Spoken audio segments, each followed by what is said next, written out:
Terminología restaurada. Durante este estudio utilizaremos algunas palabras en hebreo que es importante conocer para una mejor comprensión del contexto bíblico histórico. Estoy muy consciente que muchos de ustedes se preguntarán en este momento, ¿por qué hay tanto empeño por utilizar palabras hebreas si hablamos español? Y la respuesta más clara que puedo darle es que muchas veces la traducción de la palabra hace que no se comprenda el sentido original de la expresión hebrea. Debemos entender que la Biblia es una colección de libros escritos por personas que no hablaban español y que no eran occidentales. Eran israelitas que hablaban hebreo y que tenían expresiones que no pueden traducirse sin perder su significado original. Hay demasiados factores en juego cuando se trata de interpretar lo establecido en la escritura. El factor histórico, el factor lingüístico y sobre todo el cultural, cuyos modismos hacen mucho más difícil la comprensión correcta de frases que pudieran significar algo para los que las escribieron y leyeron la escritura en aquellos tiempos y otra cosa completamente distinta hoy, al que estamos a más de 2000 años de distancia del último libro que se escribió. Debemos dejar de hacer eisegesis, que es aplicar la Biblia a nuestras vidas sin considerar el contexto en el que se escribió. Por el contrario, debemos hacer exégesis, que es estudiar la escritura en el contexto correcto y aplicarla así. Por lo tanto, es necesario que nos quitemos los lentes griegos y nos pongamos los lentes hebreos para comprender bien lo que estamos leyendo. De no ser así, estaremos leyendo la Biblia con la cosmovisión de nuestra cultura y no con la de los que la escribieron. Habiendo dicho esto, aquí tenemos 10 palabras hebreas básicas que usted necesita saber. Número 1, Elohim. Significa Dios, específicamente Dios en unidad o Dios creador.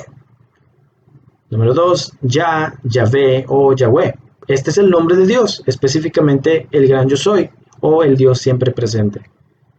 Número 3, Yeshua HaMashiach, que es el nombre correcto de Jesucristo. Significa Dios es nuestra salvación. HaMashiach significa el ungido o el Mesías. Número 4, Ruach Kodesh.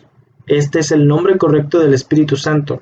Ruach significa viento, aliento, soplo, aire, y todas ellas son manifestaciones del Espíritu. Kodesh viene de Kadosh, que significa santo. Adonai, que significa el Señor en referencia a Yahweh. Torah, que significa instrucción en justicia. Equivocadamente llamada ley, la Torah es el instructivo de vida que Yahweh le ha dado a su pueblo. Número 7. Tanaj y Brit Hadashah. Estos son los nombres correctos del Antiguo y el Nuevo Testamento. No significan Antiguo y Nuevo. Tanaj significa Sagradas Escrituras y Brit Hadashah significa Pacto Renovado. Número 8. Emunah. Esto significa fe, demostrada con obras de justicia y obediencia. Número 9. Teshuvah. Significa literalmente retornar. Es el arrepentimiento verdadero que nos hace volver al Padre y a sus instrucciones sin apartarnos de ellas. Y número 10, y está en español, teología del reemplazo. Esta es la doctrina satánica que dice que solo la iglesia es el pueblo de Dios y que Israel, por rechazar a Yeshua, ahora son rechazados por Adonai. Pablo dice que no tiene caso que hablemos palabras que los demás no comprenden si solo las utilizaremos para vernos más santos y nadie entiende nada. Primero los Corintios 14:16. ¿Cómo puede quien no es instruido decir amén a tu acción de gracias, puesto que no entiende lo que dices? En ese caso tu acción de gracias es admirable, pero no edifica a otro. Pero si dices una palabra en otro idioma que refleja más correctamente la instrucción que Adonai te ha enviado a decir, debes tener interpretación de ella. De no ser así, no la utilices. Primero los Corintios 14:27. Si habla alguno en idioma extranjero, sea esto por 2 o a lo más 3 y por turno, y uno interprete. Y si no hay intérprete, no le permitan hablar en la comunidad, sino para sí mismo y para Elohim. Así que cuando utilicemos palabras en hebreo, no caigamos en el error de los que quieren saturarse de palabras en otro idioma y ya no hablan ni su lengua natural ni la aprendida, sino una mezcla de los dos idiomas. Y creen que se oyen más espirituales, pero solamente confunden a los demás como en Babel. Por nuestra parte, todo lo que digamos lo haremos explicándolo. De preferencia utilizaremos el castellano, pero cuando sea necesario utilizar un término hebreo que explique mejor nuestro punto, sépase que ya lo habremos explicado aquí. Así es que utilice esto como su diccionario. Como último punto en este tema, es bien necesario que usted sepa que restaurar las palabras en su sentido original no significa que si usted no las dice así, ya esté invocando algún espíritu maligno o adorando a un Dios falso. Esta ha sido una gran equivocación y en mi ignorancia yo también caí en ese error. El pensar que si decimos Dios y no Elohim ya hace que invoquemos a algún Dios falso, o que si dices Señor realmente le estás hablando a Baal. Hay un valor tremendo en restaurar los nombres originales de la Escritura, mi hermano.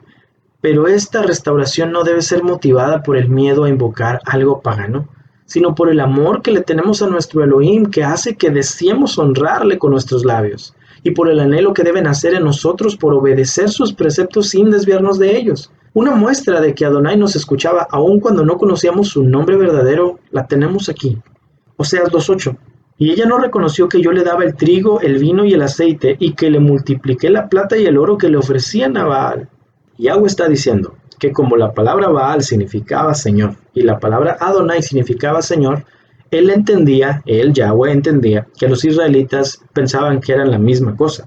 Entonces ellos decían, te adoramos Baal, pensando que se estaban refiriendo a Yahweh, y entonces Adonai conocía sus intenciones y por eso él les daba la provisión que ellos pedían y ellos le agradecían diciendo gracias Baal, pensando que era Yahweh.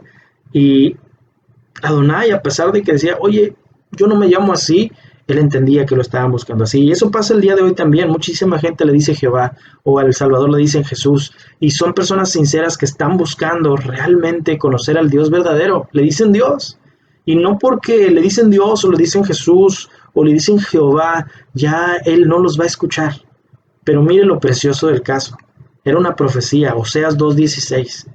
Y en ese día declara Yahweh, me llamarás Ishi, mi esposo, y no me vas a llamar ya más Baal y mi señor, porque quitaré de sus bocas los nombres de los Baales, y nunca más se mencionarán sus nombres. Es decir, Adonai estableció que un día entenderíamos la importancia de restaurar su nombre, ya no como miedo de estar invocando algo malo, pero por el amor que le tenemos. Por eso el término es Ishi, que significa mi amado, mi esposo.